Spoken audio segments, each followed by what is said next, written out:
Surprise online learning centre में सहृदय स्वागत करता हूँ। आज हम लोग प्रश्नावली 1.5 संख्या पद्धति प्रश्नावली 1.5 पर चर्चा करेंगे। पहला क्वेश्चन देखते हैं। पहले क्वेश्चन में दिया है, बताइए नीचे दी गई संख्याओं में कौन कौन परिमेय है और कौन कौन अपरिमेय है। अब बताएंगे। देखिए, परिमेय संख्याएं क्या है, किसे कहते हैं? परिमेय संख्याएं आपको पर दिया हुआ जाना, जिसे हम p बटे q के रूप में लिख सकते हैं। उसकी शर्त यही है कि उसके q इक्वल ना हो, q बराबर ना हो 0 के, 0 के। ठीक। अब देखिए, इसमें परिमेय संख्याएं जो होती हैं वो शांत होती हैं या अशांत होती हैं, किंतु आवर्ती होती हैं। क्या होती हैं? आवर्ती होती हैं। शांत भी हो सकती हैं और अशांत भी हो सकती हैं। शांत अशांत का मतलब भैया क्या हुआ? जैसे 1/2 लिख दिए और 1/3 लिख दिए। अब 2 से 1 में भाग देंगे, दशमलव लगाए, 0/2 5 6 10 0.5 आ गए। और इसमें तो अगर भाग देंगे, दशमलव लगाए, 3 त्रिका 9 3 त्रिका 9 3 त्रिका 9 3 त्रिका 9 3 त्रिका 9 ऐसे भाग देते रहे, तो ये क्या हो गया? आपको अशांत भी दर्शाते हैं। इस पर बार लगा दिए, ऐसे लिखते हैं, पूरा नहीं लिखते हैं, तो ये अशांत है। और ये क्या है? शांत है। तो शांत और अशांत दोनों हो सकती है परिमेय संख्या, लेकिन आवर्ती होना बहुत जरूरी है। किंतु शांति हो गई, ये आवर्ती बार बार वही आ रहा है, 3 3 3 3 आवर्ती है ना। ये वो आवर्ती ना हो, अनावर्ती हो जाए। अशांत हो लेकिन क्या हो? आवर्ती ना हो, अनावर्ती हो जाए, जिनकी पुनरावृत्ति जो है बार बार ना हो, तो वो क्या हो जाएंगी? अपरिमेय हो जाएंगी। तो परिमेय और अपरिमेय आप जान रहे। अब देखिए, इसमें पहला सवाल दिया है कौन कौन सी परिमेय है और कौन कौन सी अपरिमेय है। तो पहला सवाल है 2 ऋण √5। पहले का पहला है 2 ऋण √5। अब इसमें देखिए ये परिमेय है कि अपरिमेय है भैया। अब 2 तो परिमेय है, लेकिन √5 क्या है? अपरिमेय है। एक चीज और हम बता दें, जैसे एक परिमेय है, अपरिमेय उससे चाहे घट रहा हो, चाहे परिमेय के साथ ये जुड़ रहा हो, चाहे परिमेय के साथ अपरिमेय संख्या का पूरा हो रहा हो, चाहे परिमेय संख्या के साथ अपरिमेय संख्या भाग की क्रिया कर रहा हो, तो वो संख्या अपरिमेय ही हो जाएगी। उसी प्रकार से अपरिमेय हो जाएगी जिस प्रकार से, जैसे मान लीजिए हम 2 गिलास ले, क्या किए भाई? 2 गिलास ले लिए, ठीक। 2 गिलास लिए और दोनों में क्या किए? आधा आधा गिलास क्या किए भैया? पानी भर दिए। दोनों पानी क्या किए? भर दिए। एक में तो हम स्वच्छ जल भरे, इसमें कैसा जल तुम भरे? इसमें साफ पानी भर दिए, स्वच्छ जल। और इसमें कैसा पानी भर दिए भी? इसमें का जल जो है, तो पानी जो है वो गंदा पानी है। अब ध्यान दीजिए, ये साफ पानी है, मतलब मान लीजिए क्या है? आपकी परिमेय संख्या है। क्या है? परिमेय संख्या। और ये क्या है? अपरिमेय है। ध्यान दीजिएगा, ये परिमेय है और ये अपरिमेय गंदा पानी को मान लिए। अब देखें यहाँ पर ये साफ पानी है, तो क्या है? परिमेय है। √5 क्या है? अपरिमेय है। दोनों साथ। अब देखिए, जब दोनों को एक में मिला दे, तो जब ये साफ पानी को हम गंदा पानी में मिलाएंगे तो पानी क्या होगा? ये गंदा हो जाएगा। और जब गंदा पानी को साफ में मिलाएंगे तब क्या होगा? तब भी तो पानी गंदा हो जाएगा ना। तो उसी प्रकार से परिमेय संख्या अपरिमेय संख्या यदि साथ में मिलती हैं, दोनों साथ में जुड़ती हैं, तब भी क्या होंगी? अपरिमेय ही होंगी, ठीक। और यदि दोनों आपस में घट रही है, एक परिमेय है एक अपरिमेय है, तब क्या होगा भैया? तब भी क्या होगा? अपरिमेय ही होगा। गुणा कर रही है तब भी, और भाग की क्रिया कर रही है तब भी क्या होगा भैया? अपरिमेय ही होगा। ये ध्यान रहे। ये आपको समझ में आ गया होगा कि 2 ऋण √5 कैसी संख्या है? अपरिमेय संख्या है। एक ऐसी संख्या है, अपरिमेय संख्या है। अगला अब देखें, इसमें भी है 3 धन √23 ऋण √23। तो परिमेय अपरिमेय संबंध बता दिए ना। ये सवाल नंबर 2 है पहले का। अब इसमें देखिए भी अपरिमेय है, ये भी अपरिमेय है, इसका भी गुण बता दें। परिमेय अपरिमेय तो आप साफ पानी गंदा पानी से बता दिए हैं। लेकिन अब देखिए अगर तो अपरिमेय संख्याएं आपस में घट रही हैं, जुड़ रही हैं, गुणा कर रही हैं, भाग कर रही हैं, तो अपरिमेय भी हो सकती हैं और परिमेय भी हो सकती हैं। ठीक, अब यहाँ देखिए तो अपरिमेय घट रही थी बराबर, अब पता नहीं तो रूट लेफ्ट हो गया प्लस रूट 23 ये कितना है माइनस रूट 23 हो गया, तो ये लेफ्ट हो गया। बचा कितना आपका 3 बचा 3/1 a बटे b के रूप में या x बटे y के रूप में लिख सकते हैं ना। तो ये क्या कौन सी संख्या हो गई आपकी, ये बड़ी संख्या हो गई। नेक्स्ट क्वेश्चन समझ में आ रहा है ना। आगे देखें 2√7 बटे 7√7, ध्यान दीजिएगा 2√7 बटे 7√7। देखिए बच्चों इसको देखते हैं तो लोग कुछ गड़बड़ा जाते हैं, रूट आ गया है, बड़ी झंझट की बात हो जाती है। ऐसा नहीं है, ध्यान दें आप लोग पढ़े होंगे। जैसे लिख दिए मान लीजिए 2x बटे 3x लिख दिए भैया, तो इसको सरल करते हैं तो क्या करते हैं x काट देते हैं ना, बराबर आता है क्या हमारा 2/3। बात समझ गए ना। तो यहाँ पर क्या हुआ √7 कट गया तो बचा क्या 2/7 बचा। आपकी कौन सी संख्या है परिमेय संख्या है ना, कौन सी संख्या है परिमेय संख्या है। अगला देखें 1/√2, √2 तो परिमेय है ना, 1/√2 तो परिमेय के साथ अपरिमेय संख्या अगर भाग की क्रिया कर रहा तब संख्या क्या होगी अपरिमेय होगी, बताया भी पीछे। तो ये भी अपरिमेय है। पांचवा देखें 2 पाई, पाई का मान कोई निश्चित नहीं होता है ना, केवल अनुमान लगा सकते हैं ना। पाई क्या है एक अपरिमेय संख्या है, तो 2 अपरिमेय उसके साथ गुणा कराते हैं क्या होगा आपका परिमेय ही संख्या होगी। अगला क्वेश्चन देखते हैं सवाल नंबर 2।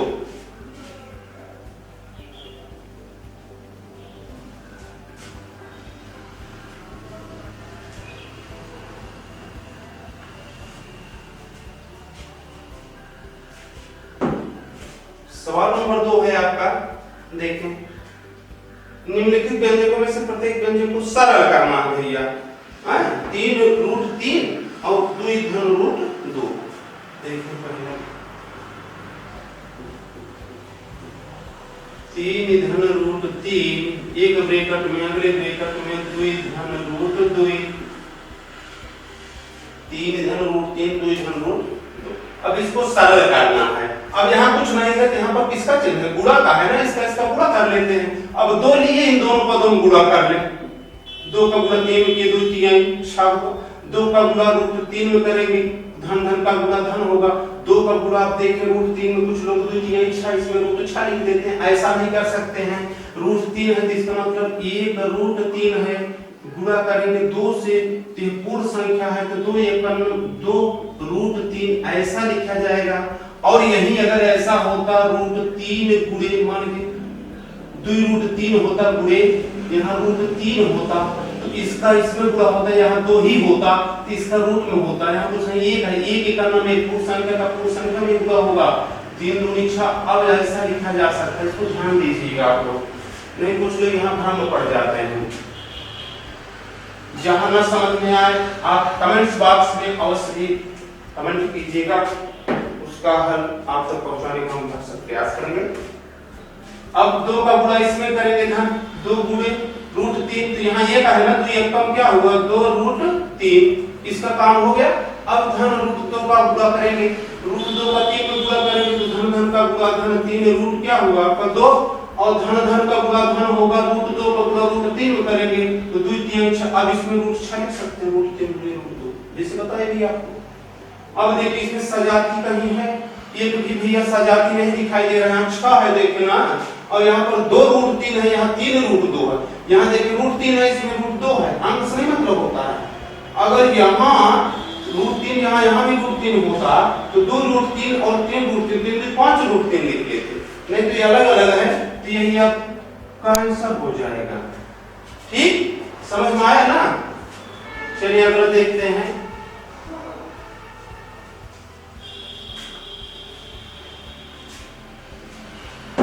अगला क्वेश्चन है आपका, एक और ले लेते हैं।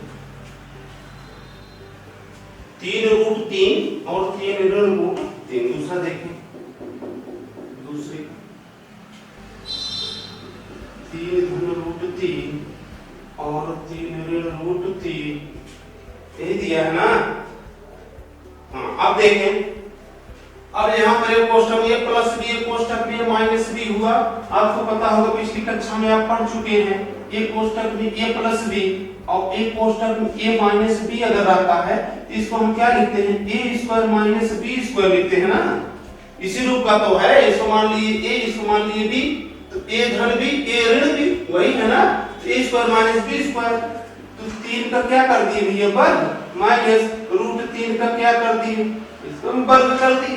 तो √3 का वर्ग क्या होगा, 3 गुणे 3, ऋण √3 का क्या होगा, √3 गुणे √3, ये 3 त्रिक 9 होगा, ऋण √3 गुणे √3, रूट कितना हो गया आपका 9 हो गया, 9 ऋण 3, रूट का मतलब बताया आपको वर्गमूल होता, 9 का वर्गमूल क्या हुआ 3 हुआ, तो 9 में से 3 निकाल दिए, हमको मिला क्या 6 मिल गया ना। यही आपको क्या हो गया, आंसर हो गया। ठीक, अब इसी तरह से आपका a plus B whole square पर तीसरा है और चौथा सेम टू सेम ऐसे ही है, दूसरे की तरह है। अब अगला देखते हैं क्वेश्चन, समझ में आ गया ना ये। चलिए अगला देखें भैया,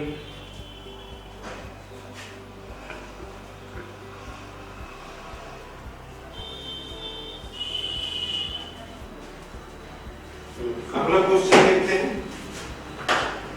अगला क्वेश्चन आपका है, आपको याद होगा कि पाई को एक वृत्त की परिधि मान लीजिए c और उसका व्यास d अनुपात में परिभाषित करता है। चलिए ठीक है, कोई बात नहीं है ना। वृत्त की परिधि आपकी क्या हो गई, c हो गई और उसका व्यास क्या हो गया, d हो गया, इससे निरूपित किया जाता है ना।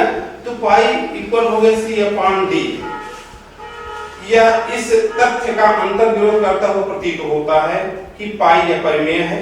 इस अंतर विरोध का निराकरण आप किस प्रकार करेंगे। ठीक है, देखें पाई अपरिमेय है, ऐसे लेते हैं क्योंकि c अपॉन d उसकी परिधि बताया गया c है और उसका व्यास क्या मान लिया गया d है।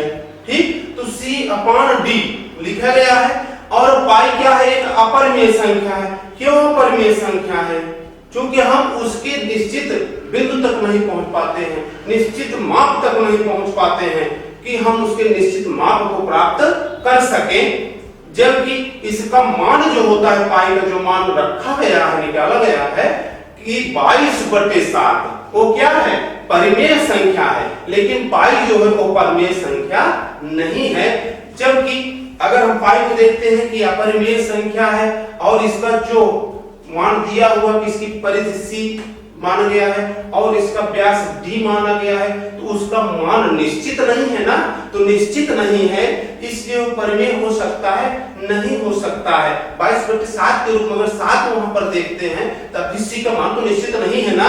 तो यह इसका क्या करता है, अंतर विरोध करता हुआ प्रतीत होता है कि नहीं होता है, होता है ना।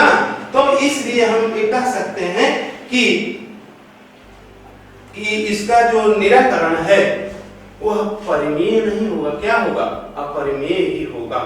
यही इसका हम क्या कर सकते हैं, निराकरण कर सकते हैं। अब अगला है क्वेश्चन देखें, संख्या रेखा पर रूट 9.3 को निरूपित करना है भैया। देखिए 9.3 को निरूपित करना, क्वेश्चन नंबर 4 देख लें। अब देखिए संख्या रेखा पर इसको निरूपित करना, वो संख्या रेखा खींच लेते हैं। चलिए भाई संख्या रेखा बना 0 2 3 4 5 6 7 8 9 10 11 12 13 14 15 इस तरह से। अब इसमें कह रहे हैं 9.3, ये कह रहे हैं ना, तो 9.3 देखिए यहाँ 9 है ना और 10 है, इसी के बीच में हो गई, यहाँ से यहाँ तक 10 भागों में विभाजित करके पीछे आप लोगों को बताया गया है। तो यहाँ हम मान लेते हैं इसको क्या भैया, मान लीजिए ये बिंदु मान लीजिए, और यहाँ पर मान लेते हैं ये आपका क्या है, बी बिंदु। कौन सा बिंदु, 9.3 यहाँ से हो गया ना है।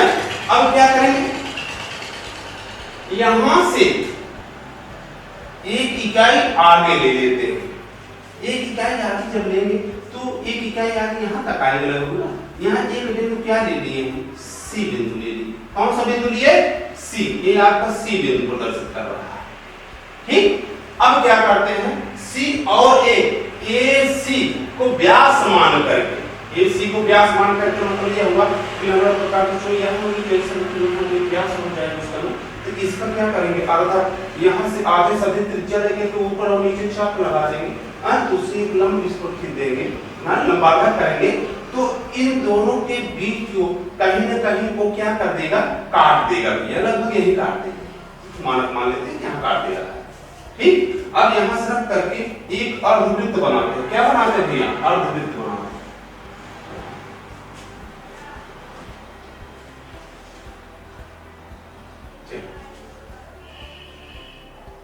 क्या किए हम, ये हो गया लगभग यहाँ अर्धवृत्त। क्या किया हमने, बना दिया भी, खींच दिए ना, अर्धवृत्त इसका बन गया।